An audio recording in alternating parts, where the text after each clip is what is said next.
Hello and welcome दोस्तों, आप सभी का स्वागत है हमारे यूट्यूब चैनल पर। तो हम लोग आगे कॉम्प्लेक्स नंबर को आगे बढ़ाते हैं। ठीक है, आगे बढ़ाते हुए हमारा नेक्स्ट टॉपिक आता है, हमारा आता है एक power of i. Power of i ये क्या होता है? देखिए, आगे अगर क्वेश्चन सॉल्व कीजिएगा तो बहुत सारे आपको क्वेश्चन मिलेगा, जैसे आई का पावर 56, आई का पावर 94, इस टाइप का क्वेश्चन आपको बहुत मिलेगा। ठीक है, तो इसको सीखते हैं कैसे निकालते हैं। देखिए, इसको निकालते कैसे हैं। मान लीजिए आई का वैल्यू आपके पास क्या होता है, -1 होता है। ठीक है, आई का वैल्यू -1 होता है।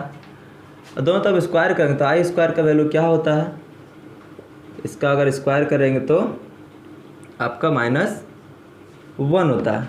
आई का क्यूब अगर देखें तो आई स्क्वायर इंटू 1 लिख सकते हैं। ठीक है, आई स्क्वायर के हमारे पास वैल्यू क्या है, -1 है, इंटू आई है, तो मतलब इसका वैल्यू हो जाएगा -आई। आई का पावर 4 अगर देखें तो आई स्क्वायर इंटू आई स्क्वायर लिख सकते हैं। आई स्क्वायर क्या है, -1 है, इंटू -1 है, मतलब 1 हो गया आपका। आई का पावर 4 अगर देखें 5 देखें तो आई का पावर 4 इंटू आई लिख सकते हैं। आई का पावर 4 हमारे पास क्या है, 1 है, इंटू आई, मतलब आई। ठीक है, और इसके बाद ये रिपीट होते जाएगा, फिर आपका क्या आएगा, -1 -आई, फिर 1, ऐसे रिपीट होते जाएगा। तो अगर अब बड़ा अगर डिजिट देगा तो आपको कैसे निकालिएगा। देखिए, बड़ा डिजिट देगा तो आपको कैसे वैल्यू निकालिएगा। इसको अगर जनरल में हम लोग लिखेंगे तो कैसे लिखेंगे, आई का पावर 4 के मान लीजिए, आई का पावर 4 के। ठीक है, इसका अगर वैल्यू निकालेंगे तो कैसे निकालेगा, आई का पावर 4 के आपका 1। ठीक है, जनरल में अगर लिखेंगे तो आपका जनरल आई का पावर 4 के इक्वल टू 1 हो जाएगा, और आई का पावर 4 के प्लस 1, आई का पावर 4 के प्लस 2, आई का पावर 4 के प्लस 3, ये आपका जनरल आ गया। ठीक है, इसका अगर वैल्यू निकालिएगा तो आई होता है, इसका अगर निकालिएगा तो -1 होता है, इसका अगर निकालिएगा तो -आई होता है। मतलब ये सारा आपको क्या आ गया, जनरल फॉर्म आ गया। ये अगर याद कर लीजिएगा तो अगर कोई भी आपको एग्जांपल देगा, मतलब कोई भी क्वेश्चन देगा आई के पावर में, तो आप निकाल सकते हैं इजीली। ठीक है, आई के पावर 4 के आपका 1 होता है, मतलब 4 कोई भी अगर पावर, जैसे एग्जांपल देके समझिए, मान लीजिए आई का पावर 72 है। ठीक है, आई का पावर 72 है, इसको आप इस टाइप का फॉर्म में लिखने की कोशिश कीजिए। जैसे आई का पावर अगर 4 का मल्टीपल में लिखेंगे तो क्या लिखेंगे, ठीक है, 16 17 4 अगर लिखेंगे तो 68 हो जाएगा, और ये तो 73 अब श्योरली पूरा आ जा रहा है। अगर इसको अगर हम लिखेंगे 62 में, 62 निकाल के देखिए तो 62 निकालेंगे तो क्या होगा, 15 इंटू 4 60 हो जाएगा, प्लस 2। ठीक है, मतलब ये आपका कैसा फॉर्म आ गया, 4k प्लस 2 आ गया। 4k प्लस 2 का वैल्यू क्या है, -1। ठीक है, इस टाइप से आप इस कोई भी वैल्यू आप निकाल सकते हैं। 4k इस टाइप का वैल्यू आप लोग लिख लीजिएगा पहले जनरल फॉर्म में, 4k आ रही है या 4k प्लस 1 आ रहा है या 4k प्लस 2 आ रही है, ये जनरल फॉर्म है। ठीक है, कोई भी किसी टाइप का वो अगर क्वेश्चन मिलेगा तो आप इजीली सॉल्व कर सकते हैं। ठीक है, तो ये आपको पावर ऑफ आयोटा बताता है। अब देखते हैं इसके बाद हमारा आता है, इसके बाद आता है आपका एक आइडेंटिटीज़। मतलब अगर कॉम्प्लेक्स नंबर कोई भी दिया हुआ है उसको अगर आइडेंटिटीज़ में लिखेंगे, मतलब जैसे कि हमारे पास अगर a प्लस बी का फॉर्मूला है, a प्लस बी का होल स्क्वायर है, a माइनस बी का होल स्क्वायर है, a माइनस बी का होल क्यूब है, a प्लस बी का होल क्यूब है, a square minus B square है, उस टाइप को भी हम लोग इसको आपको कॉम्प्लेक्स नंबर में यूज़ कर सकते हैं। ठीक है, जैसे हमारे पास है a माइनस बी का होल स्क्वायर है, ठीक है, a प्लस बी का होल स्क्वायर है, a square minus B square है। ठीक है, और a माइनस बी का जितना सारा आइडेंटिटीज़ है, जैसे a का टर्म में यूज़ करते हैं वैसे हम लोग z में भी, मतलब आपको इसमें कॉम्प्लेक्स नंबर में भी यूज़ कर सकते हैं। जैसे आपके सामने है एक z1 प्लस z2 का होल स्क्वायर लिख सकते हैं, z1 के स्क्वायर प्लस z2 के स्क्वायर प्लस 2z1 z2। इस टाइप से जितना फॉर्मूला होता है हम लोग इस टाइप का इस टर्म में लिख सकते हैं। यहाँ z1 क्या है, a प्लस आई बी, कोई भी होगा। z2 क्या है, a2 प्लस आई बी 2। कुछ भी आपका कॉम्प्लेक्स नंबर है, Z1 Z2 दो कॉम्प्लेक्स नंबर है, ठीक है, तो हम लोग इस टाइप का फॉर्म में हम लोग लिख सकते हैं कि जो भी आइडेंटिटी यूज़ करते हैं A+B का मतलब नंबर के केस में, वैसे हम लोग कॉम्प्लेक्स नंबर में भी यूज़ करेंगे, ठीक है, तो इसको याद रखिएगा। अब बात आता है हमारा conjugate. Conjugate of a complex number क्या होता है? कॉन्जुगेट क्या होता है? देखिए कॉन्जुगेट, ठीक है, इसमें होता है, मान लीजिए कोई कॉम्प्लेक्स नंबर Z दिया हुआ A+IB, अगर आपको बोले इसका कंजुगेट निकालिए, तो कंजुगेट को हम लोग डिनोट करते हैं बार से, ठीक है। अगर इसका कंजुगेट अगर निकालेंगे तो मतलब इसका IB, मतलब इमेजिनरी पार्ट में जो है उसका साइन जीरो कर देंगे, ठीक है, सिर्फ इमेजिनरी पार्ट के साइन जो है उसको जीरो, मतलब जीरो नहीं, अपोजिट कर देंगे, प्लस है तो माइनस कर देंगे, माइनस है तो प्लस कर देंगे। इसको एग्जांपल देके समझते हैं। देखिए एग्जांपल लेके समझते हैं, कोई Z आपका दिया है तो -1 -I4 दिया, इसको बोलेगा आप कंजुगेट निकालिए, तो कैसे निकालिएगा? -1 + I4, जो आपका इमेजिनरी पार्ट है उसका साइन चेंज करके प्लस हो गया, सिर्फ उसको करना है, ठीक है, तो ये होता है कंजुगेट। और एग्जांपल देखिए Z = -5 + 6 I, ठीक है, तो -5 इसका अगर कंजुगेट निकालने बोलेगा तो -5 - 6 I, सिर्फ इमेजिनरी पार्ट का साइन रिवर्स कर दिए, तो ये आपका कंजुगेट होता है, ठीक है। अब कंजुगेट में कुछ प्रॉपर्टी आता है, प्रॉपर्टी क्या है उसको देखते हैं। जैसे देखिए कोई कॉम्प्लेक्स नंबर Z = A+IB है, ठीक है, इस पर हम लोगों को कुछ क्वेश्चंस है, मतलब प्रॉपर्टीज़ है, तो प्रॉपर्टीज़ हम लोग का ऐसा है, प्रॉपर्टीज़, हाँ, तो चलिए इसमें कुछ प्रॉपर्टी होता है उसको देख लेते हैं, ठीक है। तो इसमें टोटल 10 प्रॉपर्टी है, तो ये सारा है आपका प्रॉपर्टी। आपको कंजुगेट बता दिए कि कंजुगेट में क्या होता है, Z डिनोट करते हैं। तो पहला प्रॉपर्टी आपका है Z ऑफ कंजुगेट का कंजुगेट, ऐसे इसको एग्जांपल से समझते हैं, ठीक है, सारा आपको प्रॉपर्टी को एग्जांपल से समझाते हैं आपको। जैसे Z आपका दिया है 2 + 3I दिया हुआ है, ठीक है, अब इसका कंजुगेट निकालेंगे तो क्या निकलेगा? 2 - 3I, ठीक है। अब इसमें क्या दिया है कि इसका भी कंजुगेट, इसका भी अगर कंजुगेट लेंगे तो 2 + 3I, तो ये सेम आ गया। तो वही इसमें बताया कि दोनों Z ऑफ कंजुगेट का कंजुगेट लेंगे तो Z का बराबर आएगा, ठीक है, तो ये आपका एग्जांपल से बता दे रहे हैं। अब अगला देखते हैं, अगला हम लोग का प्रॉपर्टी क्या है, Z + Z का कंजुगेट। अगर Z और Z का कंजुगेट को हम लोग ऐड करेंगे, 2 - 3I दोनों को ऐड करेंगे तो क्या रिजल्ट आएगा? 2 + रियल पार्ट ऑफ Z, मतलब Z + Z बार को अगर हम लोग ऐड करेंगे तो ये तो कट जाएगा, बचेगा 4, मतलब 2 × रियल पार्ट ऑफ Z बचेगा, ठीक है, रियल पार्ट 2 है उसका 2 × कर देंगे तो रियल पार्ट ऑफ Z 4 आ जाएगा, ठीक है, तो ये आपका है सेकेंड वाला। अब थर्ड वाला देखते हैं, Z = Z बार। थर्ड वाला ये है Z - Z बार, क्या हो जाएगा? अब Z - Z बार अगर लिखेंगे तो 2 + 3I - 2 + 3I, ठीक है, तो ये कट जाएगा, 6I हो जाएगा, तो इसमें क्या आएगा? 2I imaginary part of Z आ जाएगा, ठीक है, I का डबल कर देंगे, 2 इसका डबल कर देंगे, ठीक है, 2I 6I हो जाएगा, 2I × 2 करेंगे तो 6I हो जाएगा। तो यही आपका थर्ड बता रहा है, ठीक है, थर्ड हो गया। अब फोर्थ देखिए, फोर्थ क्या बता रहा है, Z = Z बार। अब Z = Z बार अगर कैसे दोनों इक्वल होगा, देखिए Z = Z बार दोनों इक्वल कैसे होगा? Z आपका क्या है? 2 + 3I है, और Z बार आपका क्या है? 2 - 3I, ठीक है, फोर्थ वाला प्रॉपर्टी बता रहा है Z = Z बार। तो इसमें अगर सॉल्व करेंगे तो ये कट जाएगा, इक्वल है। अब 3I ये इधर आएगा तो +3I = 0, 6I = 0, I = 0, मतलब इमेजिनरी पार्ट आपका 0 हो गया। इमेजिनरी पार्ट अगर 0 हो गया तो क्या बताया था आपको, अगर कोई भी अगर है A+IB कोई कॉम्प्लेक्स नंबर दिया है, इमेजिनरी पार्ट 0 हो गया तो क्या बचेगा?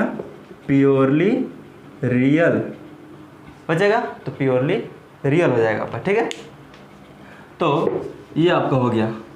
अब उसी तरह से इसमें भी है Z + Z bar = 0 which is purely imaginary, मतलब आपका A वैल्यू 0 हो जाएगा, ठीक है। उसी तरह से Z और Z बार को अगर लिखेंगे, मल्टीप्लाई करेंगे तो क्या आएगा? दोनों को मल्टीप्लाई करेंगे, Z × Z बार को मल्टीप्लाई करेंगे तो क्या आएगा? दोनों को मल्टीप्लाई करके देखिए, 2 - 3I तो इसको अगर करेंगे तो 4 माइनस 3i का होल स्क्वायर, आई का होल स्क्वायर जाएगा तो इधर 7 आ गया, ठीक है। तो रियल पार्ट ऑफ जेड के square plus imaginary part of Z के square, real part of Z के square plus imaginary part of Z का स्क्वायर इसमें लिखे हैं। मतलब इसको कहने का मतलब ये है 2 का स्क्वायर लिखें और 3i का होल स्क्वायर लिखें, यही इसमें प्रॉपर्टी बता रहा है। मतलब ऐसा तरीका से हम लोग यूज़ कर सकते हैं, ठीक है। प्रॉपर्टी बता रहा है कि ये आपका प्रूव किया हुआ है, इसको हम लोग अगर दिया रहेगा तो इसको हम लोग 0 लिख सकते हैं डायरेक्ट। अब 7 में क्या बता रहा है, Z plus Z1 plus Z2 का होल कंजुगेट लिया है, तो इसको अलग करके लिख सकते हैं Z1 कंजुगेट प्लस Z2 का कंजुगेट लिख सकते हैं, ठीक है। अब 8 वाला में आपको क्या बता रहा है, Z1 माइनस Z2, तो उसको भी सेम है, 6 और 7 सेम है। अब 9 देखते हैं, Z1 और Z2 का कंजुगेट अगर लेंगे तो Z1 का कंजुगेट अलग रख सकते हैं, Z2 का कंजुगेट अलग रख सकते हैं। प्रॉपर्टी का कहने का मतलब ऐसा दिया तो हम लोग ऐसा लिख सकते हैं, ऐसा दिया है तो ऐसा हम लोग लिख सकते हैं, ठीक है। अब इसमें डिवाइड का केस में वही होगा, अगर पूरा में कंजुगेट दिया है, पूरा में ये है, अगर पूरा में कंजुगेट दिया इसको अलग अलग कंजुगेट हम लोग लिख सकते हैं। शर्त इसमें क्या है कि Z2 is not equal to 0 होना चाहिए। तो ये कुछ कंजुगेट का प्रॉपर्टी है, तो कंजुगेट यही सब है, ठीक है। जो आपका साइन दिया रहेगा उसको इमेजिनरी पार्ट में जो साइन है उसको अपोजिट कर देंगे तो आपको कंजुगेट मिल जाएगा, ठीक है। तो कंजुगेट का ये आपका था। अब इसके बाद आता है आपका मॉडुलस।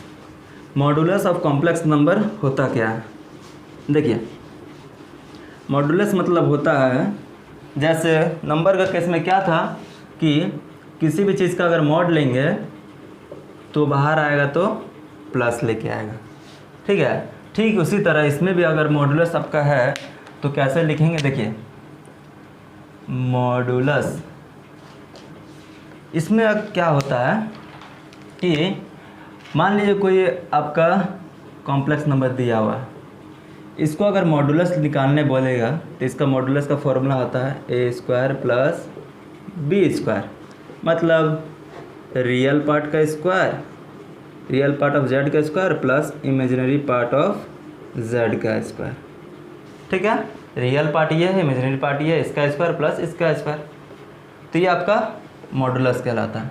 एग्जाम्पल दे के समझते हैं, अगर कोई आपको दिया है 2 + 3i, इसका अगर मॉडुलस निकालने बोलेगा तो कैसे निकलेगा, इसका स्क्वायर प्लस इसका स्क्वायर √13, ये आपका मॉडुलस हो जाएगा, ठीक है। और कुछ एग्जांपल देके समझते हैं, जैसे एग्जांपल आपके सामने है 5 + 2i, ठीक है। ये कोई कॉम्प्लेक्स नंबर दिया है तो इसका मॉडुलस निकालने बोलेगा तो कैसे निकलेगा, 25 + 4 तो √29, ये आपका मॉडुलस हो जाएगा, ठीक है। अब जैसे कंजुगेट में आपका प्रॉपर्टीज़ कुछ था उसी तरह मॉडुलस में आपका कुछ प्रॉपर्टी आएगा, ठीक है। तो प्रॉपर्टीज़ को हम लोग कुछ देखते हैं, ठीक है। चलिए देखते हैं मॉडुलस का प्रॉपर्टीज़ क्या क्या होता है, क्या क्या इसमें कैसा कैसा प्रॉपर्टीज़ आता है।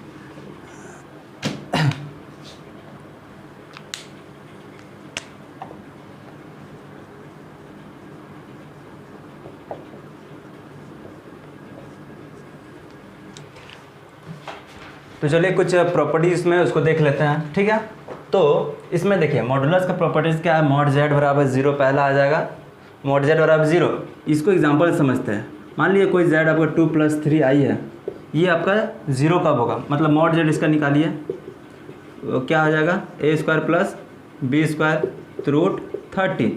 तो इसमें बोल रहा है कि आपका मॉड जेड इसका 0, ये 0 कब होगा, या तो आपका रियल पार्ट 0 होगा या तो इमेजिनरी पार्ट 0 होगा, तभी ना टोटल 0 हो सकती है। या तो ये 0 होगा, मतलब दोनों 0 होगा तभी तो पूरा आपका वैल्यू 0 आएगा। तो इसका अगर निकालेंगे हम लोग तो 0 + 0i, इस वैल्यू का इसमें बात कर रहे हैं, ठीक है। 0 + 0i, मॉड जेड इसका 0, ठीक है। इसमें इसके बारे में बात कर रही है, इमेजिनरी रियल पार्ट और इमेजिनरी पार्ट दोनों जिसमें 0 हो, उस कॉम्प्लेक्स नंबर का बात कर रहे हैं, इसमें 0 है, ठीक है। तो ये आपका पहला आपका हो गया। देखिए इसमें क्या बता रहा है, रियल पार्ट ऑफ जेड और इमेजिनरी पार्ट ऑफ जेड दोनों आपका 0 होगा, तो दोनों 0 किस कॉम्प्लेक्स नंबर में होगा, तो 0 + 0i, ठीक है। अब इसमें देखिए मॉड जेड बराबर इस सब इक्वल है, आपस में इक्वल है, तो आप सॉल्व करके भी देख लीजिए कि कब आपका आपस में इक्वल होगा। मॉड जेड बराबर Z bar equal to -z, किसी का भी आप मॉडुलस निकालिए, जैसे कि आप कंजुगेट का मॉडुलस निकालिए या फिर -z का निकालिए, माइनस जेड का अगर निकालिएगा तो कैसा होगा, माइनस जेड तो -2 + 3i। इसका भी कंजुगेट निकालिएगा, मतलब मॉडुलस निकालिएगा तो सबका सेम आएगा। निकाल के आप देख लीजिए, इसका भी निकालिए तो कंजुगेट क्या आएगा 4 + 9, इसका भी क्या आएगा 4 + 9, इसका भी क्या आएगा 4 + 9। तो इसीलिए आपको प्रॉपर्टीज में बता दिया कि सबका आपका मॉडुलस इक्वल आएगा। ठीक है, ये प्रॉपर्टीज था। अब इसमें भी z और z बार का भी निकालिए तो z स्क्वायर mod z के स्क्वायर के बराबर आएगा। ठीक है, इसका भी निकालिए, इसका भी निकालिए, दोनों को मल्टीप्लाई किए तो mod z का स्क्वायर के बराबर आएगा। इसमें अगर दोनों को अगर कॉम्प्लेक्स नंबर दिया, दोनों को अगर मल्टीप्लाई करेंगे तो आपका z1 और z2 अलग अलग हम लोग कर सकते हैं मल्टीप्लाई। ठीक है, तो इसमें भी और डिवाइड भी केस में अलग अलग डिवाइड कर सकते हैं। अब a + b का होल स्क्वायर भी दिया तो इसको भी अलग अलग करके हम लोग लिख सकते हैं। ठीक है, अब z1 - z2 का स्क्वायर है तो इसमें भी कर सकते हैं, z1 + z2 का होल स्क्वायर है इसमें भी कर सकते हैं। ठीक है, सेम आपका फॉर्मूला पर बेस्ड है। तो ये कुछ प्रॉपर्टीज था मॉडुलस का। ठीक है, अब इतना कंजुगेट मॉडुलस देख लिए, अब हम लोग इस पर कुछ क्वेश्चन सॉल्व करते हैं। ठीक है, कंजुगेट और आपका मॉडुलस पर बेस्ड देखते हैं कैसे सॉल्व किया जाता है। देखिए पहला क्वेश्चन आपके सामने है, express in a + ib। a + ib के फॉर्म में आपको एक्सप्रेस करना है। क्वेश्चन आपके सामने है और a + ib के फॉर्म में उसको एक्सप्रेस करना है। जैसे आपका क्वेश्चन है -√3 + √(-2)। ठीक है, 2√3 - i, ये क्वेश्चन है। इसको आपको करना है a + ib के फॉर्म में। ठीक है, a + ib के फॉर्म में तो नहीं है, इसमें रियल पार्ट है, इसमें इमेजिनरी पार्ट देखिए ऐसा है। तो इसको लिखते हैं, देखिए -√3 और √(-2)। आपको क्या बताया था, i का वैल्यू क्या होता है, √(-1) होता है। तो इसको अगर लिखेंगे तो i(√2) लिख सकते हैं। अब 2√3 - i ये हो गया। अब सबको मल्टीप्लाई करते हैं, इसको इससे करते हैं, फिर इसको इसके साथ करते हैं तो -6 हो जाएगा, प्लस √3i, फिर प्लस 2√6i माइनस i²√2। ठीक है, इसको इसके साथ किए तो 6 आ गया, 2 और 3 6 आ गया, माइनस का माइनस हो गया। फिर इसको इसके साथ करेंगे तो minus plus √3i plus 2√6i minus आपका हो जाएगा i² और √2 आ जाएगा। ठीक है, अब आपका रियल पार्ट ये है और रियल पार्ट इसको भी देखिए, i² है तो i² हट जाएगा तो क्या होगा, i² का वैल्यू -1 होता है तो आपका √2 हो जाएगा। तो -6 प्लस √2 एक साइड हो जाएगा और i√3 प्लस 2√6 आपका एक साइड हो गया। तो ये आपका a हो गया, ये आपका b हो गया। तो a + ib के फॉर्म में ये आ गया। तो ऐसा अगर क्वेश्चन देगा तो कैसे टैकल करते हैं, आपको क्वेश्चन दे दिए। ठीक है, अब अगला क्वेश्चन देखते हैं इसी टाइप का, उसको भी करना है a + ib के फॉर्म में। ठीक है, a + ib देखिए 5 + 4i डिवाइडेड बाई 4 + 5i। ठीक है, ये क्वेश्चन है, इसको करना है a + ib के फॉर्म में करना। तो जब भी इस टाइप का क्वेश्चन आपको बताया था डिवीज़न का, तो इसको हम लोग कंजुगेट से मल्टीप्लाई और डिवाइड कर देते हैं। ठीक है, तो ऊपर क्या बच जाएगा 4i और 4 - 5i डिवाइड, नीचे क्या हो जाएगा +b -b हो जाएगा, 16 + 25 आ जाएगा। ठीक है, इसको मल्टीप्लाई करते हैं 20 - 25i plus 16i minus 20i² तो प्लस हो जाएगा। ठीक है, नीचे कितना हो जाएगा 41 हो जाएगा। इसको ऐड करते हैं तो 40 - 9i/41। तो ये आपका हो गया a + ib के फॉर्म में। इसको अगर लिखेंगे तो 40/41 माइनस 9/41i हो जाएगा। ठीक है, ये क्वेश्चन था कुछ कंजुगेट और आपका मॉडुलस पर बेस। अगर इसको बोलेंगे मॉडुलस निकालिए तो इसका मॉडुलस निकाल सकते हैं। ये आपका z है तो मॉडुलस निकालिए इसका, तो इसका 40/41 का होल स्क्वायर हो जाएगा प्लस 9/41 का होल स्क्वायर हो जाएगा। ये आपका मॉडुलस हो गया। और कंजुगेट आपका बोलेगा तो कंजुगेट क्या हो जाएगा 40/41 प्लस 9/41i माइनस का प्लस कर दिया, कंजुगेट हो गया इसका। तो क्वेश्चन इस तरीक़े से पूछा जाता है। ठीक है, कॉम्प्लेक्स नंबर में। तो आज के लिए इतना ही था। अगले बार अगला क्लास में लाते हैं आपके सामने कि इस टाइप का कॉम्प्लेक्स नंबर, कोई कॉम्प्लेक्स नंबर दिया है उसको अगर प्लॉट करना है आपको कोई किसी भी प्लेन पर या ग्राफ पर, तो कैसे प्लॉट करते हैं, 2 तरह का होता है, उसको अगले क्लास में आपको बता देंगे। ठीक है, तो मिलते हैं अगला वीडियो में। अगर अच्छा लगे तो लाइक शेयर एंड सब्सक्राइब जरूर कीजिएगा। थैंक यू दोस्तों।